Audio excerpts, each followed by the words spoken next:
Good evening. Thanks very much for coming out tonight to listen to this. So what I'd like to do in the next 45 minutes is discuss a little bit about what evidence-based management means, some definitions. I know some of you will be familiar with it. Give you an example of how you can start asking questions to do it, but focus particularly, I think, on some of the barriers to actually doing evidence-based management, because I've been interested in evidence-based practice for about 20 years now, and most notable to me, with some exceptions like ANU, it's not being massively picked up. People seem to find it difficult, or they don't do it, or not interested in doing it.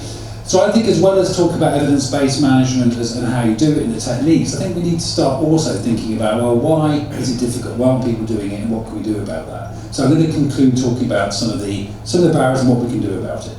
So my general assumption in evidence-based practice in any field is it's about saying, do you want to do stuff that addresses important business and organisational problems? And do you want to do stuff that's more likely to work? Or do you want to do trivial, silly things that are useless? Most of us would say we want to do things that are important and more likely to work. And the question is then, if you do want to do that, how are you going to do that? And to me, an answer to that question is something like evidence-based practice. Because if you don't take an evidence-based practice approach, you can't find out what's important, you can't find out what's more likely to work.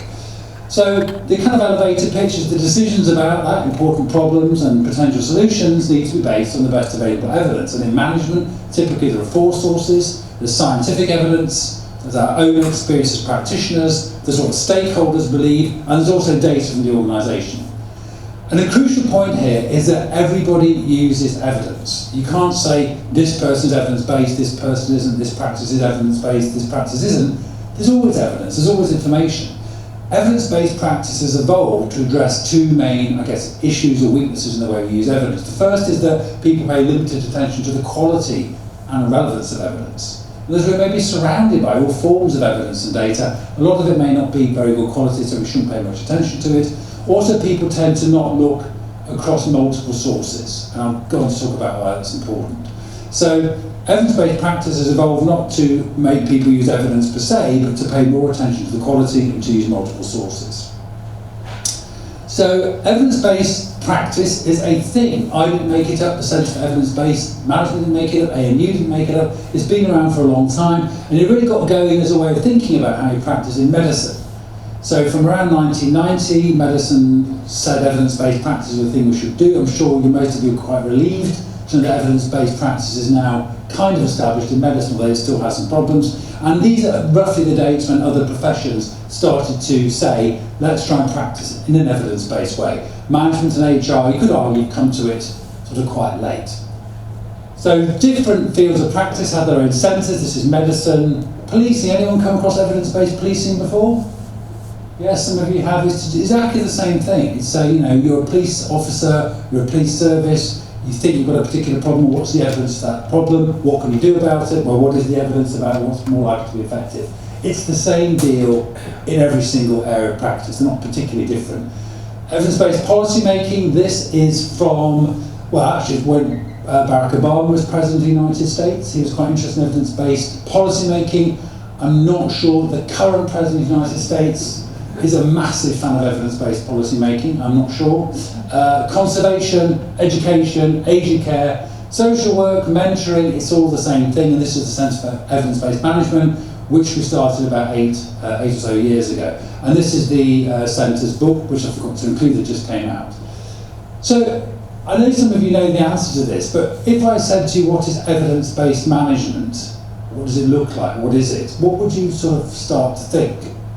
Probably, if you don't know the answer, probably data, probably information, maybe science. And interestingly, it has a very specific definition, and this is it. Again, it's not my definition, it's one that's used across different fields. It's a conscientious, explicit, and judicious use of evidence from multiple sources to increase the likelihood of a favourable outcome. So conscientious means you try.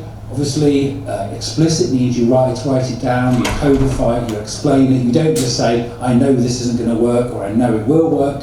And judicious means judging the quality of evidence. It's about a process. It's about, not about certainties, it's around probabilities and likelihoods. So this is quite an important point. The point about evidence-based practice is it's about going through a process of decision-making. It's not necessarily about guaranteeing any outcome. So this is an infographic that's produced by CIPD, which is the UK professional body for HR professionals and the Centre for Evidence-Based Management. And it's used first to identify if there's a problem. So one thing I think we observe often in management and other fields is people will take actions, implement solutions, without knowing exactly if there's a problem or what kind of problem it is. So this is used first to identify a problem, and then used to identify a possible solution or intervention. So there's the 4 sources, there's the definition, and these are the 6 steps. Ask a question, acquire the evidence, critically appraise it, pull it together by aggregation, apply it and then assess to increase the likelihood of a favourable outcome. Now sometimes people get quite hung up on this and they go, 4 sources, can it be 3? Sure, it can be 2. 5 is good too. It's just to give you a sense of why multiple sources are important. Similarly, people say, well, do I have to go through 6 steps? Can't I just do 5? Yeah, sure. It's not about rigidly following it, it's about saying this is a guide to emphasise multiple sources and taking a structured approach.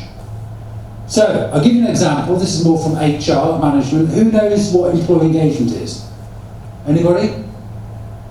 Congratulations, because I don't, and I've been trying to work it out for some time, but it's a very popular concept within HR management organisations in general. Certainly I think in many countries in the world, including Australia, employee engagement is measured quite regularly as a kind of job attitude.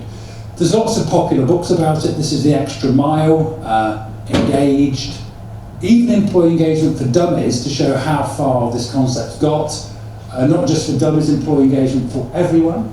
Employee engagement 2.0, that's another book, Magic, employee engagement from Disneyland, The Truth About Engagement and so on. So this is a popular idea in management, and typically what you find in organisations is if we were a group of managers, could be HR managers, we'd be concerned, we measure employee engagement using a survey, and we're concerned that our scores are too low.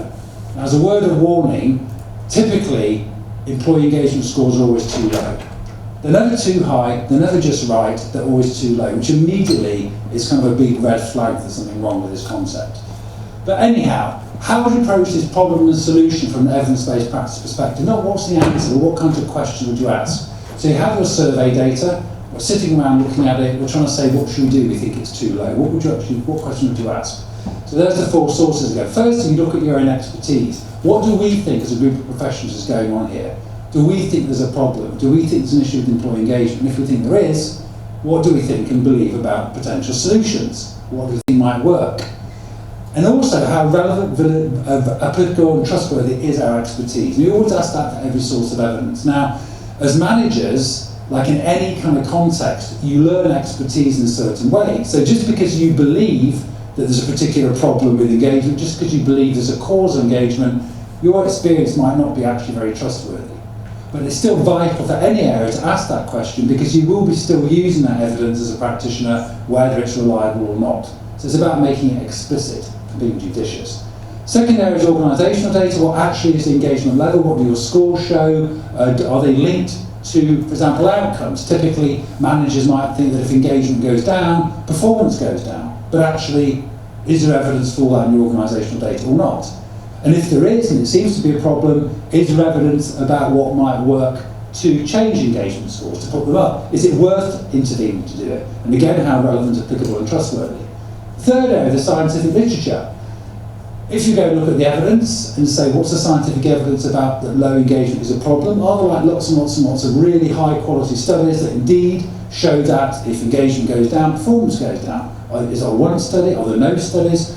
Are there 10 very poor quality studies? What does the scientific evidence say is another source? And similarly, is a source of information or intervention. If it is a problem, what do we know about interventions? And again, how relevant, applicable, and so forth. Fourth area, just examples of questions, stakeholder. How do employees feel about it? If you talk to employees and say, we think we've got a problem with low engagement, what do you think? You might be quite surprised about what they say. Or if you talk to customers, you might say to customers or clients, we think there's a problem with employee engagement, and they say, well, that's interesting, because when I call the call centre, when I come into your office, your staff are incredibly helpful and very engaged. That's quite interesting, because then they may say, what kind of a problem is this if our customers don't think it's a problem? And similarly, if they do, then what about sort of solutions and intervention, how do employees feel about it, and so on, and again, how relevant, applicable and trustworthy. So there are some of the questions you might ask Does it feel completely exhausting and boring? What do you think? Yeah, a bit boring?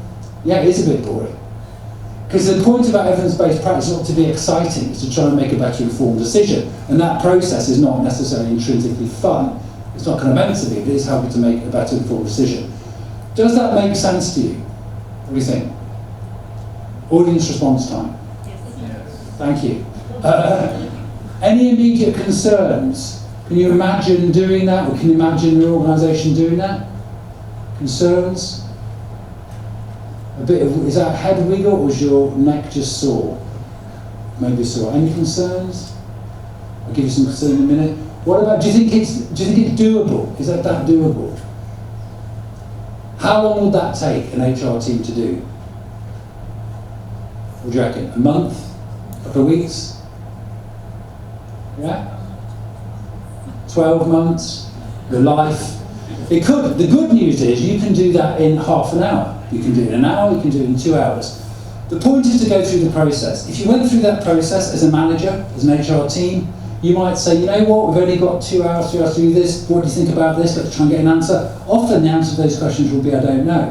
What about this? Yeah, we've got some evidence, it's not great about the cause. Not too sure. What about solutions? Similarly, scientific literature, I've gone to Google Scholar, I found one not very good study. What does that say? Oh, I don't know, it's probably okay. Anything with interventions? No, not really, blah, blah, blah. You go through that process, and you can still make a decision. The point is, you know the basis on which you made that decision. You could decide to do something, you decide to not do something, but you know why you made that decision. And the next time you make a similar decision, you might spend a bit more time on it. So the point about evidence-based practice is you can do this very, very quickly if you want, if you're time constrained. But you're still likely to make a better quality decision by going through this process than not doing it at all, if that makes sense. In other words, even if you only spend an afternoon on it, rather than not doing it at all, you're more likely to identify whether there's a problem or not, you're more likely to identify a potential solution. So it's not about perfection. I'll come back to that again in a minute. Okay, so nobody, I think, in principle disagrees with evidence-based practice, although you might tell me different. Does anyone disagree with it? I'm not sure, maybe not, no? Okay, we'll come on to that if you do. The question for me then is, why isn't it happening? And I've been frustrated when I've done teaching and training around this, that people seem to get it, they sort of quite like it, and then I meet those same people sometime later and say, are you doing this? And they go, nah, not really, not so much, a little bit. And I think, is it me? Did I do something wrong? It could be me. But I think it's about the constraints we all work under in organisations. So there's lots of them. I'm going to talk about some of them, probably the first kind of 4 or 5 or something. I think other things that get in the way are things like good intentions. So there's some areas in management where people feel there's something really bad going on and they must do something. In that kind of context, people tend to lose sight of evidence-based practice. They just want to do something. They don't really sort of care about what it is in a way, apart from the feeling of doing something. I think people often overclaim stuff. I think organisational politics gets in the way when people just want to do things and actually care about the evidence, they just decide they want to do it. So lots of things get in the way. I'm just going to talk about some. Misconceptions. The first is that I think people believe things about evidence-based practice that aren't quite right, and that stops people from wanting to do it, being able to do it. The first thing they think is that it means I can't use my experience as a manager. And I hope I made it clear, of course you can, you must, it's one of the 4 sources of evidence, of course you do. People also feel evidence tells you the truth and can prove things. What is truth? Are we expecting that question tonight? How many times has that question been asked in this building? Or indeed on this campus, or indeed in this city? What is truth? I don't know, but I don't think it's in a spreadsheet.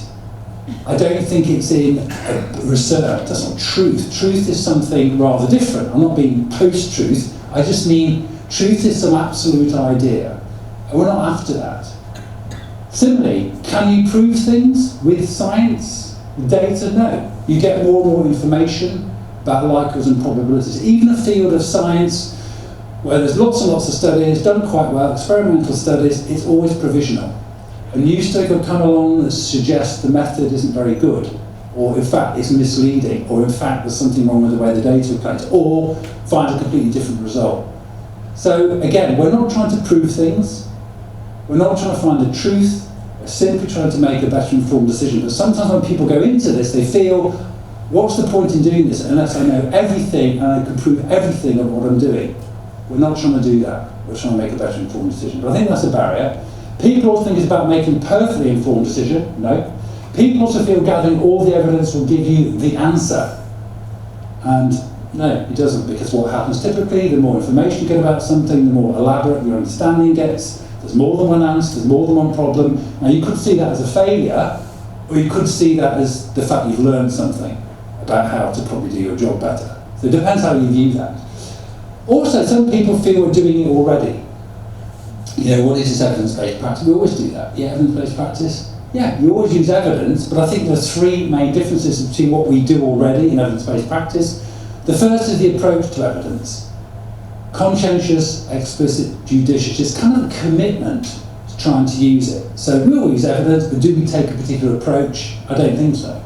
Multiple sources. We always use maybe one source, two sources, but we don't consciously try and look across multiple sources, both to triangulate and also to contextualise. So for example, you might have one source of evidence, say scientific evidence, and you've got an incredibly strong body of evidence about some management technique will have some effect.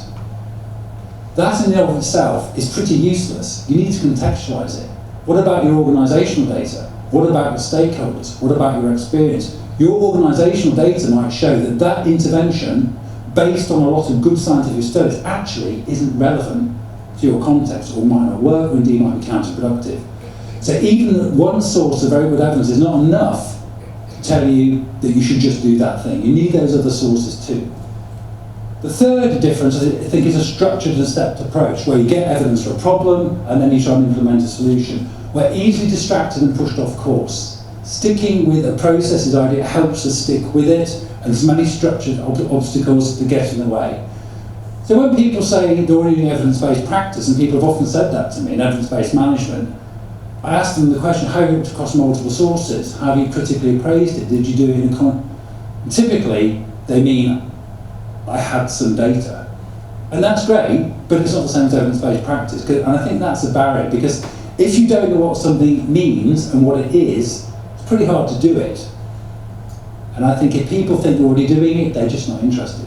So I think explaining what it is a really important part of actually overcoming this barrier.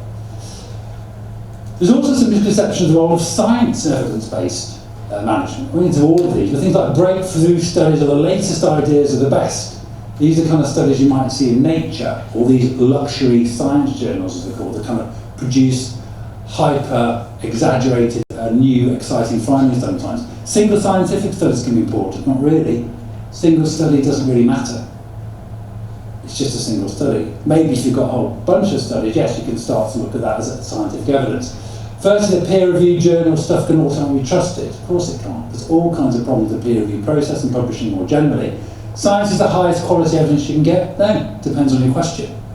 Scientists themselves are reliable sources of evidence. Of course they're not. Don't believe what scientists tell you about particularly their work. They might be able to explain methods, other things, have a view about it, but scientists themselves are the worst source of information about scientific evidence, because of course they're biased.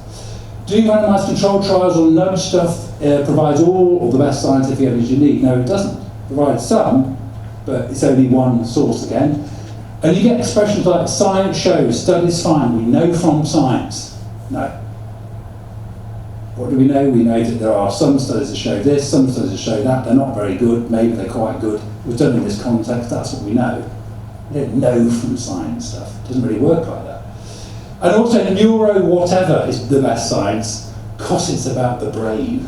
And if you study HR or marketing or leadership, you find a lot of neuro stuff. And if you're interested in trying to follow some Twitter accounts that try and debunk sometimes these exaggerated claims about neuroscience, I find these to be quite useful sources. Okay, the second barrier is cognitive biases. You'll be familiar, I think, some of you with this, the idea of system and system to thinking. It's only general categories, not that clear cut. System one is very fast, emotional, intuitive. It's what we use most of the time for most things we do in everyday life, and it's perfect. System 2 is this slower, more deliberative, harder work. And the idea is we're hardwired to make sort of system 1 decisions because they're just kind of easier for us and we do it all the time. However, in evidence-based practice, the kind of critical thinking you need is the same. It doesn't. You can't do it through system one. You need to stop, slow down, not use your intuition, and actually process information. So the idea is it gets in the way.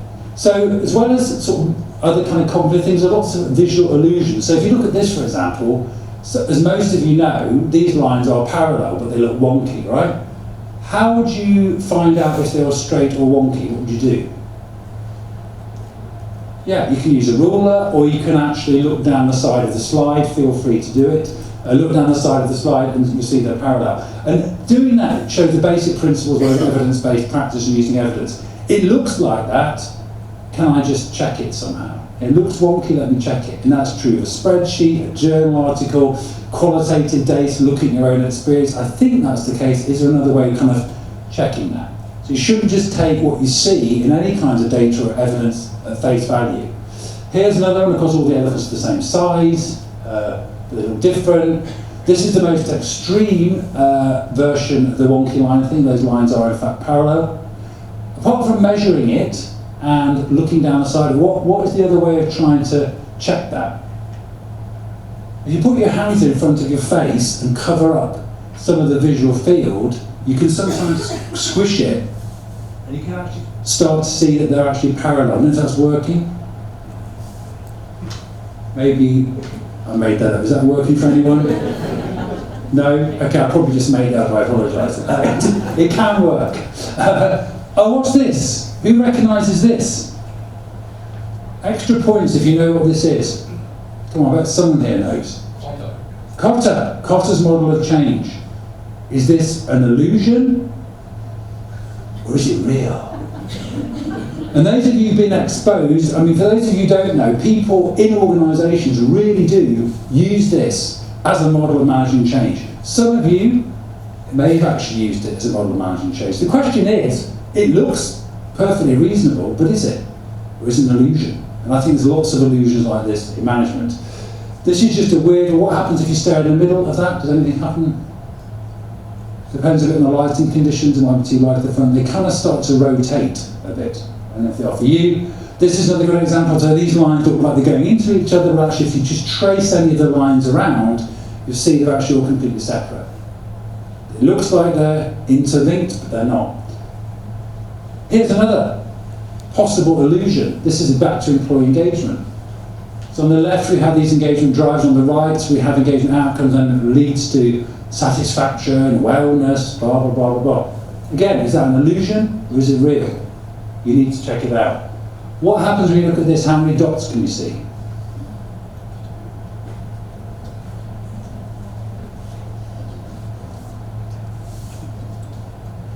Probably the most you can see at any one time is about 4, and as you look at different parts of the screen, you see that they seem to move around.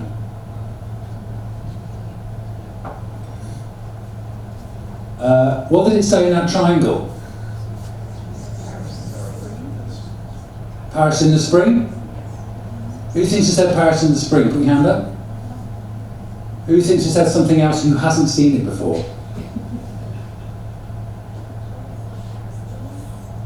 Paris is. Paris is spring. Okay? So anyone else think they say anything else? Okay, I'll show you again. You ready? You're looking really, really hard.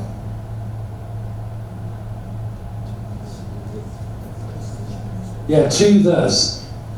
And this is a great example of where our system 1, which is actually, without system 1 we couldn't really read quickly. It'd be really hard to actually get through 1 paragraph in an hour. The reason we read fast is because we just skim over it, because we just process stuff information. And it's that great thing about a system that helps us read quickly that at the same time leads to that error. So it's not that we're stupid or smart, we're both. And sometimes the things that make us smart in other contexts like this can make us make mistakes. Okay, this is a classic one. Put your hand up if you've seen this before. Okay, you're not allowed to answer. Those who haven't seen it before, I'll give you 10 seconds to give me an answer.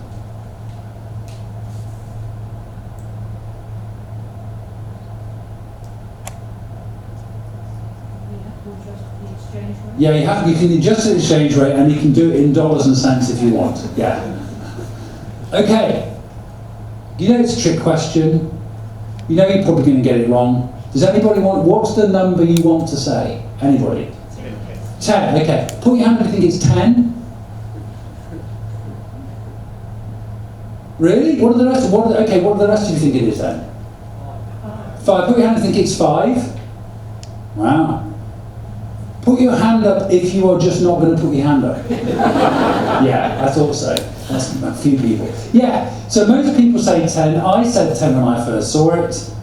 But actually the right answer is 5. For the people you said, how did you get to 5? You worked it out, but we want to know how you worked it out.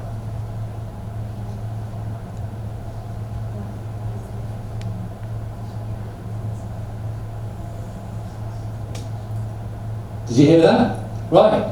So what you said is, I worked out what happened when you take 10 pence away from a pound and gave half to each. Who thinks like that? You do. Yeah, and probably some of you others do. So if you've got a method, now you have a method for doing, you look at that and you know that kind of puzzle, and you've got an algorithm almost in a way of doing it. And other people use algebra, they look at that and have a formula, I don't. And if you don't have a technique, the first thing you come up with is 10 pence. You can also check it, because if it is 10 pence, by the way, do any of you still think it's 10 pence? Yeah? That is a problem. Some of you will, I'm going to tell you it's 5 pence, and you know it's not 10 pence, but you'll still think it's 10 pence. Yeah. Maybe for days to come, for the rest of your life, it will torment you like some horrible recurring nightmare. Yeah, because it can't be 10 pence, because we've got otherwise it'll be £1.20. So the ways of dealing with it, but again, it looks like it's 10 pence, but it isn't. So we're also, another barrier is these cognitive biases, and the main issue is, there's all kinds of biases. Confirmation bias, where we look for information consistent with our beliefs, and this is an absolutely everyday classic thing we all do. But the worst bias of all is the one at the bottom, the metacognitive bias, the belief that we don't have any biases. And that's something that I think really acts as a barrier, because we all feel we're pretty smart, we can look at evidence and data, yeah, we can work it out, we can see it's 10 pence next, but maybe we're wrong. Another example, strong and wrong beliefs. It ain't what you don't know that gets you into trouble, it's what you know for sure that just ain't so. Hawking saying it, same thing really. The greatest enemy of knowledge is not ignorance, it's the illusion of knowledge. Why is ignorance okay? What's the advantage of ignorance? You know you don't know. Yeah, you start from scratch, you know you don't know, so you ask questions. If you think you know something, then you just stop thinking about it, right? I just know that. If you're right, that's fine. If you're wrong, that's kind of a problem. And I think in management and HR, my field of management, there's lots of these kinds of beliefs. I'm afraid I haven't got any Australian data, I apologise, I have no opinion about this. Job tenure, if you imagine the UK and the US, the average amount of time people spend in a job, over the past 10 years, do you think job tenure has gone up, down, or stayed the same? Do you think people are staying in jobs longer? Do you think they're staying in jobs for less time? Do you think it's about the same? So who think it's gone up? People staying in jobs longer? 1 or 2 people? Now I think we're getting the hang of this. You're just going to think, I'm going to give the opposite answer to the one I was going to give. Who thinks it's gone down? Oh, I said that already, yeah. People staying in jobs less time, down. Yeah, most people think that. Who thinks it's about the same? Actually, quite a few people as well. So this is data from the UK. This is a report done, published around 2010. So a number of studies suggest the average amount of time people spend unemployed did not shift greatly between the mid-1970s and the mid-2000s. Average job tenure appears to have increased slightly in recent years, consistent with falling job turnover. That's the UK. This is the US. This is median job tenure. And as you can see, it hasn't really changed very much. So quite often we have these beliefs. If I'm talking to HR managers in the US or the UK, most of them think job tenure is going down. Also, most of them think the percentage of the workforce in permanent employment has gone down. Why? Because of things like the gig economy. But in the UK, and these are actually quite similar results in the US, this is the number of permanent employees over a 20-year period, and you can see that broadly speaking in the whole labour market, it's really hardly changed.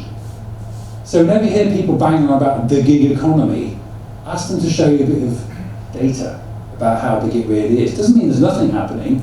Why do people believe this? Because they see Uber, they see Deliveroo, because it's quite salient to them. They imagine everybody has those kinds of jobs. No one has permanent jobs anymore, but it hasn't really changed very much, at least on a national level.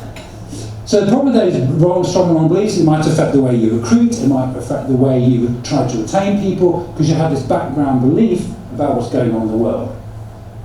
Management fads and fashion. So management is very fond of a fad or fashion, I think, in particular HR management. These are some older fads, re-engineering. Anyone remember In Search of Excellence? Yeah, wasn't that great? In Search of Excellence, total quality management, should we refer to that? The war for talent. Do you remember that? Who won?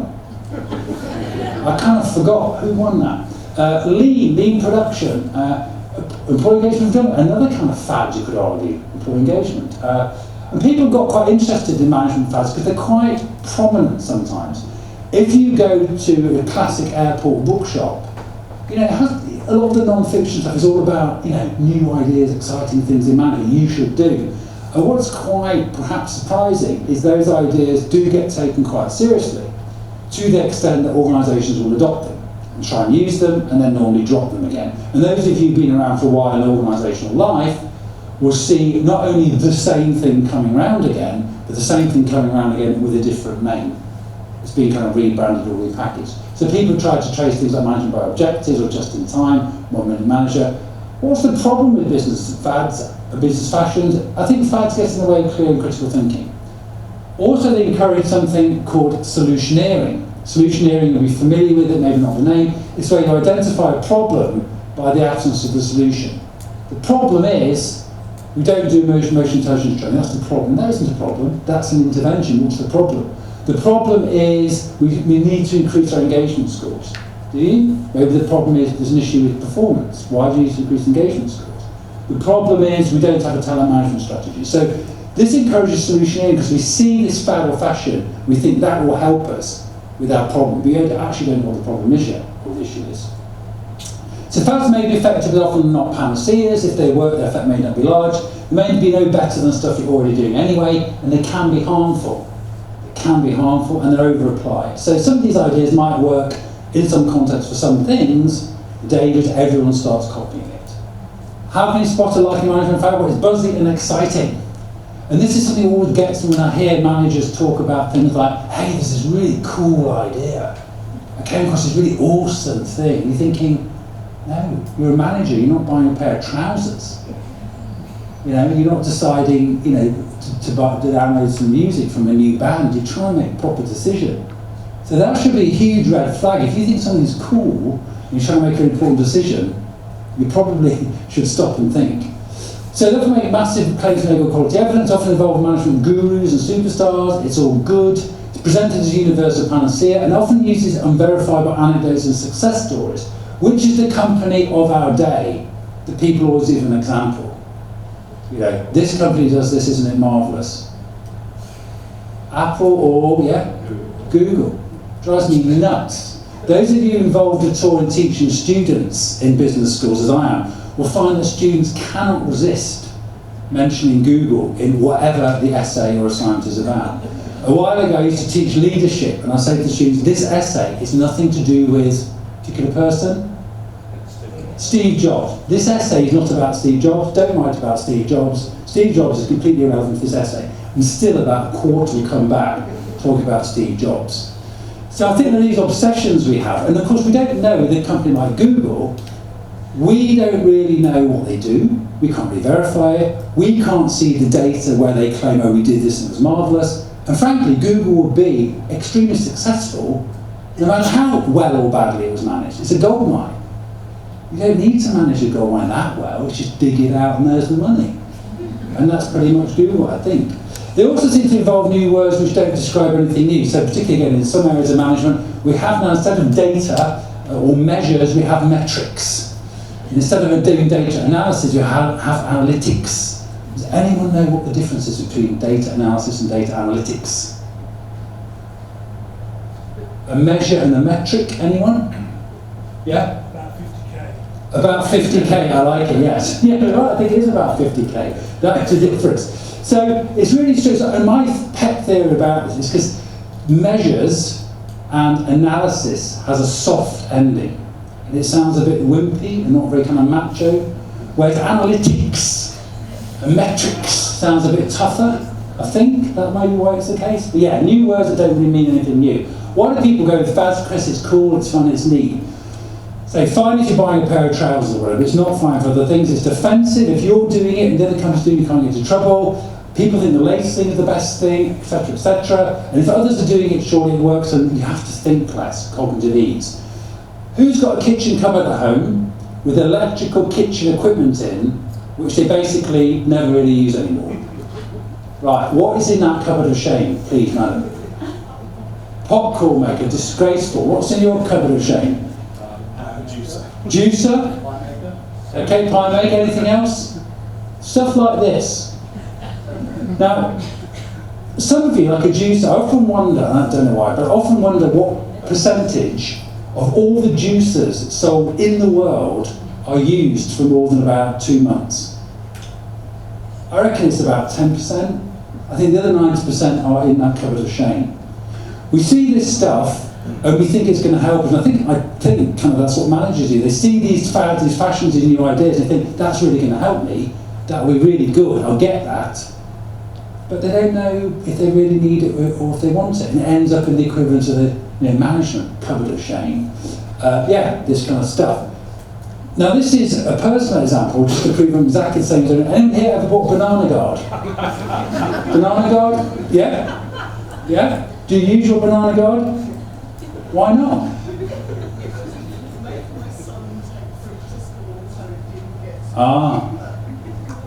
Why not? It was to make my son take a banana to school, but it didn't work. Anyone else not bought for themselves? No one's got a Banana Guard. Yeah? You love your Banana Guard. Do you use it regularly? Okay. So you know what a Banana Guard is to stop your banana getting squashed, obviously, in your bag, yeah? Well, maybe for your son. So when I saw this, I thought, oh, that's really great, I'm going to get a Banana Guard. In fact, I bought a couple, one for my mate or something as well. And I got this Banana Guard. The next day I put a banana in it, I put the banana in my bag, went off, I've got a banana. So I opened the banana, eat the banana, great. Next day I did exactly the same thing, banana in the Banana Guard in the bag, and I kind of forgot it was in there. So for a few days, I kind of, the smell of banana was following me around for a while, and I dug into my bag, found the mouldy banana, and I put the Banana Guard on the kitchen counter, and some months later, it was gathering dust, and I just recycled it. And then I thought, why did I buy it? It's the same reason I think people buy management fads. I saw this, and it created in my mind an opportunity and a problem, which I didn't really have. The opportunity it created was, oh great, I can carry bananas around, great. But honestly, in my life, I'm never more than about 4 minutes away from a banana. Where's the nearest banana to here? Where's the nearest banana to here? I mean, it's probably downstairs. There must be a shop around here or a cafe or something. I don't need to carry bananas. I'm not trekking across the Himalayas. So I thought this would help me with something I wanted to do, which is carry a banana. I don't want to carry a banana. The second thing I thought it would help was to help that banana I didn't need to carry from not getting squashed. And seriously, as I thought about it, I couldn't actually remember an occasion when I ever really had a squashed banana in my bag. So it's completely and utterly pointless. But if you'd been in that shop with me when I saw it, and you said, Rob, do you really need that? Guess what I would have said? Yeah, it's cool, I like it. Don't shut up, I want it. And that, I think, is pretty much what happened to management fads. Now, if you look at these Banana Guards on Amazon, these are the things people who bought Banana Guards also buy. One is a fruit Flaces inflatable fruit case. Anybody got one of those? That's quite niche. So basically it's an inflatable case, you blow it up and you put like a soft fruit in, it's got a zip round it, same principle, maybe you should try one of those with your son. It stops the fruit getting squashed, is the idea. So obviously the person that bought the Banana Guard has a bit of an issue with squashed fruit. Probably goes back to childhood, probably an incident in the playground, I don't know. The second thing people buy that also bought was a banana tree, and that's to do with, I don't know, if you like bananas and you're not supposed to put bananas in a fruit bowl and avocado or whatever. The third thing they bought was a banana-shaped stress reliever. Now that's one of those squishy foam things, and you know, if you think about it, if you are anxious about having squashed bananas in your bag, how is squeezing a foam banana going to relax you? I mean, it's just going to make you worse, unless it's some kind of flooding.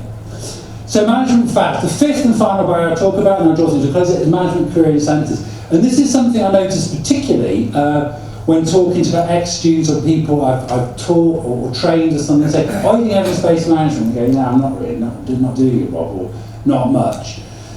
And I sort of say, well, why is it? And one of the things they say is about what they're incentivised to do, or punished to do. They are often told or encouraged to do stuff rather than doing stuff well. Often the way managers are evaluated, the performance is measured, is by have you done all that stuff? And if you do all that stuff, that's good. Is that stuff good? I don't know. Did that stuff work? Who cares? Did you do the stuff? I did the stuff. And not only that, people are kind of rewarded for often doing a lot of stuff. And there is a tendency, I think, sometimes, and you may know people, maybe you are one of those people, you sometimes work with people who are brilliant at getting stuff done, and they do lots of stuff. And they kind of might annoy a few people along the way. And actually, they do get stuff done, but they don't do it very well. And then amazingly, they get a promotion. And then amazingly, you find out 3 years later on LinkedIn, they've got another promotion to a really high level in organisation. You think, they're just not very good at it. They're good at doing stuff, they're really good at doing good stuff. But somehow they're being rewarded by doing more and more and more and more. And that's not that person's fault, that's the incentive system in an organisation. It's about doing stuff rather than doing what works. Also, they may do what will please, not annoy the boss. They also may focus on behaviours that will lead to promotion or bonuses. And unless the organisation is prepared to support evidence-based management, it's quite hard to engage in behaviour which involves asking questions, which involves maybe slowing down, which involves saying, why do you think that will work? Which involves questions like, why are we doing that? Now, in some organisations, you will not make yourself very popular if you do that. In others, maybe some you will. But that's an incentive or something gets in the way. Basically, why would those managers be interested in evidence-based practice? It's not in their interests. But it's not their fault, it's the context they're in. So, summary so far, evidence-based practice is about using the best available evidence. Management's profession is not particularly evidence-based, and there are many, many barriers. So, before I talk about barriers, I want to give you one analogy. So, as I said, one of the differences between what we normally do in evidence-based practice is we use multiple sources. And the idea of using multiple sources and going through that process it means we're always more likely to get the outcome we want. It doesn't guarantee it, even if we don't have much time. If you go to a new city you've never been to before, you arrive at the hotel, say, 6 o'clock in the evening, and you really, really, really want to have a nice dinner in a restaurant, what sources of evidence would you use to try and choose a restaurant? Anyway, what would you do? Google? Look at a busy restaurant. Okay, so a concierge, busy restaurant, TripAdvisor. Okay, can you trust the concierge? Probably kickback. Kickbacks. Would you still ask them? Maybe. Busy restaurants. Which restaurants in many cities are likely to be most busy? McDonald's. Okay, well, maybe. TripAdvisor, is that reliable? Not really. But if you go through that process, concierge, TripAdvisor, other reviews, maybe ask friends, you're more likely to get a better dinner than if you go to one source. That's the kind of idea, or don't do that at all. So if you understand that principle, you understand the principle why looking across multiple sources is a good idea. So, overcoming barriers. Well, working in teams and groups is important to avoid this lone wolf issue. I think making a public commitment is also important. If organisational manager wants to do it, so that's what we're doing. I think we need to understand more about why it's hard. It's okay to say this is the evidence-based practice process, why don't you do it? I think we also need to understand more about what makes it difficult, because I think it is difficult for people to do it. Maybe provide support and emphasise again and again, it's about better informed decisions, not about perfectly informed decisions. And also bear in mind, it's not for everyone, or every organisation, or every problem. And I think some of us who really believe strong evidence-based management think it is, but I don't think it is. So maybe we need to focus on people who will benefit most from it in different contexts. How can the management profession be more evidence-based? I think more time spending about getting information about real problems, ask the question why a lot. I think a lot more humility about what we don't know, more of our own evaluations, try and avoid solutioneering, the banana goer problem, healthy skepticism, think why do we have to follow these fads, where's the benefit? And also use evidence-based practice decision support, such as even that simple infographic I showed you. What are the disadvantages? Well, there's quite a few. It challenges your prejudice and pet projects. It requires harder work. You have to get more data. It makes it hard to follow fads. It means people can't say, because I say so, if you're a manager, or just effing do it. Or hippo decision making. Who knows what hippo decision making is? highest paid person's opinion. And you'll find this, and I think most people experience, you're sitting around a room, no one knows what to do, everyone looks around, you've had a long discussion, and then they'll go to the person who's paid most and say, what do you think about it? And also it reduces the action orientation of staff of people as well. People want to do stuff. They are disadvantages, but actually I think they're also potentially advantages.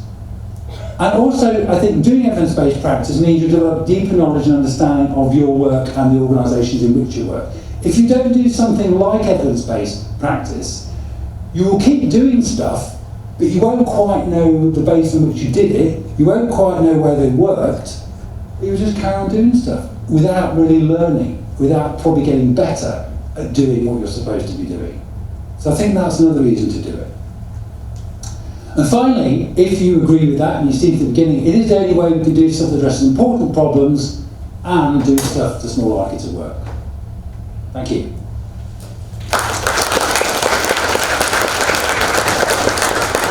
Thank you, Rob. Another Sandra Capezio from ANU, and it's over to you now for some questions.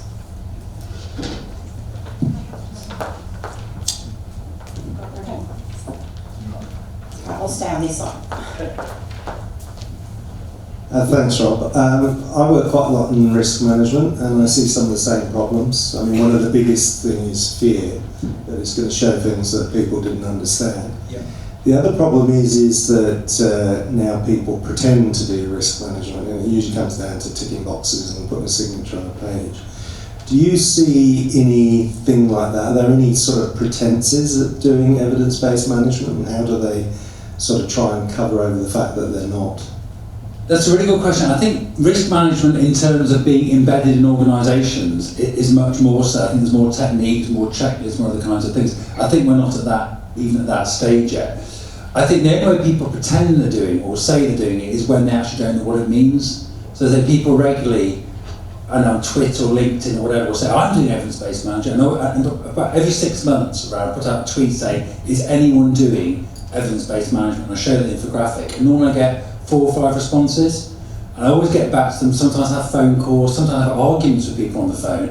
And I say, look, yes, you're using evidence, you're not doing that. So I think the most, what people do is say, I'm doing it, but they don't really know what it means. But we're not at the risk management. But I think risk management frameworks is another way of framing this, actually. Yeah.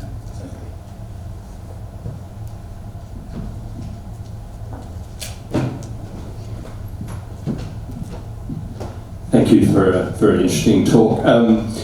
Before I ask my question, I'll just make one very super quick suggestion, and that is, given I suspect you're not in Australia very often, it might be worth catching a very good comedy that deals with sort of HR issues called Utopia, and there's some nice scenes in there. Okay, thank you. But my question is, what proportion of sort of, be it business entities, government agencies, etc., in your experience actually do HR well, and are there any you can name who actually really do it well? Because certainly my experience over more than 3 decades is nothing but cringeworthy.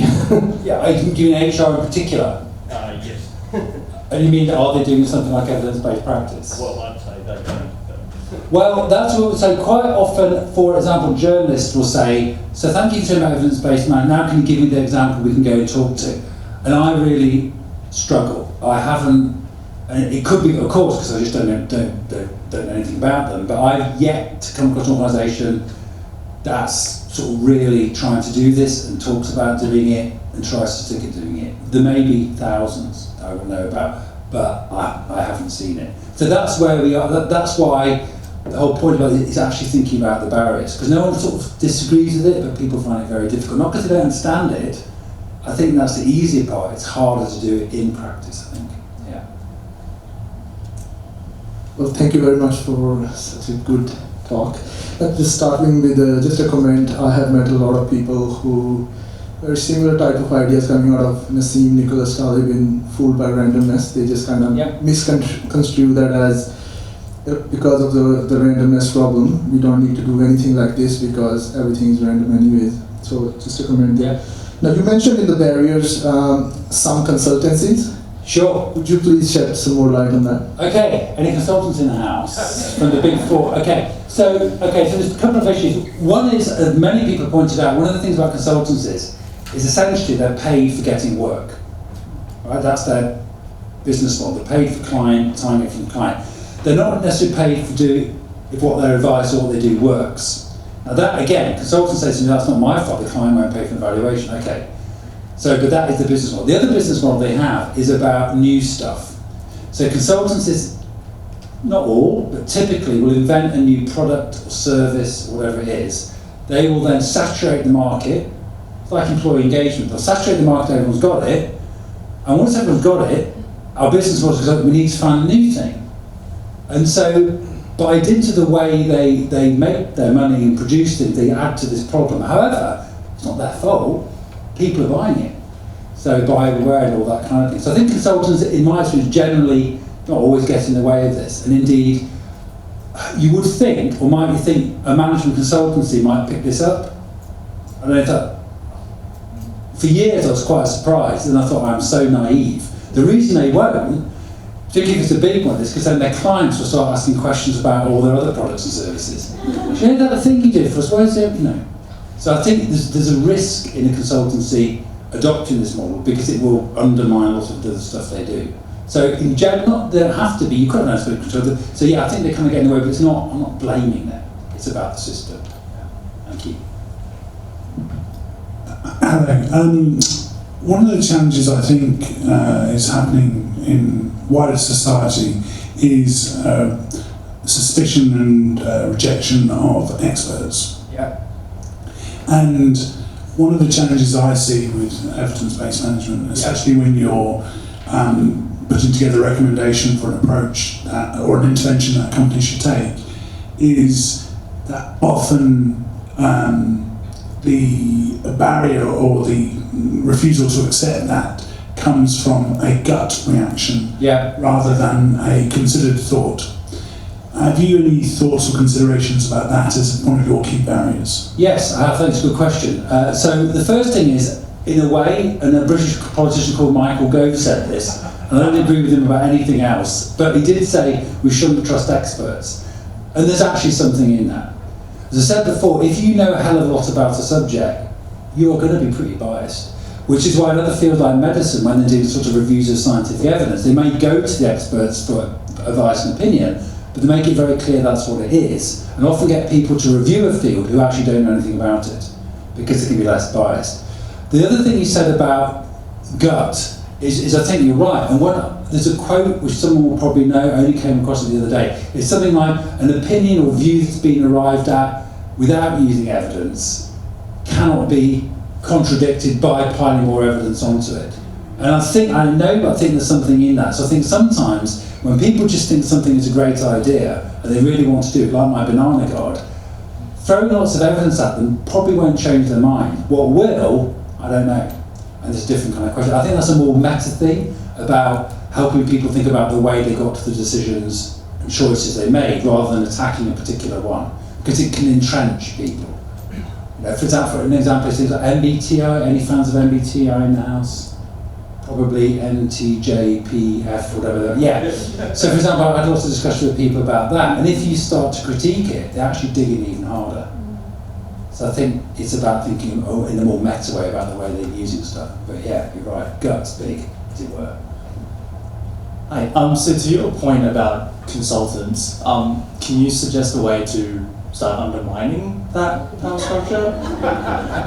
Or is it just like a generational thing, you just have to wait for everyone else to... The power structure in terms of the way consultancies work, or... Yeah, and sort of with the advice they offer. Yeah, so... So occasionally we've given advice to organisations who are tendering to consultancies to do a piece of work. And one thing you can say to them is, why don't you ask them these kinds of questions? So as part of the tender we want to know the scientific evidence behind this, your own data, your own evaluations, etc., etc. Of course, if you do that, you don't get many tenders. People run away. But my guess is if organisations consistently said we're going to start asking different kinds of questions for example, when we tender, I think it would start to change the consultancy market. People think I can't just walk in and say, oh, we did this for Google. it won't work anymore. So we need to up our game a bit. And indeed, some consultants have said to me they would actually like that. They feel it would help them provide a better service. And actually then some consultants say, look, it's not our fault. The clients want this stuff. You know? But yeah, apart from the customer pushing back, as it were, I'm not sure that the consultants will change themselves. Yeah, thank you. We probably have time for just one more question. There's one down here. Hi, I'm not in HR, but You wish you were. not quite. Some professions have this thing called a body of knowledge, Yeah. which is an authoritative source, Yeah. tested and verified or analysed, Sure. reviewed, peer-reviewed information that shows what works and what Yeah. doesn't. Any comments on how that could be applied or might be being applied? Yeah. Okay, so do you mean reviews of scientific evidence in particular? Yes. Yeah. So, okay, really good point. So it's true that in medicine, for example, there are systematic reviews around practice questions that practice can get hold of and try and apply in their practice, and checklists to form, all that kind of thing, and in other social care some of the fields as well. That doesn't exist in management. So as a manager, if you want to quickly get hold of a sort of more objective, systematically summarised overview of scientific evidence, that isn't there yet. It's changing a little bit. A few journals are starting to do that, which I think is useful. I think it's kind of essential. The slight downside sometimes to that what works question is it's what works for what exactly. And sometimes people say to me or ask me, so Rob, what's the area of management where there's the best evidence for interventions? And I go, well, that's like me going to a doctor and saying, which operation seems to work really well? And the doctor said, well, knee replacements are good. Okay, I'll have a knee replacement now. Because the point about evidence-based practice, you don't start with evidence. It's not about evidence, it's about trying to resolve problems and opportunities. You always start with the problem. But I totally agree, without accessible, systematic reviews of scientific evidence as one of four sources, it's pretty hard to incorporate that into your practice. So I agree, yeah. Thank you. Please join me in thanking Rob Briner for coming all the way. Thank you.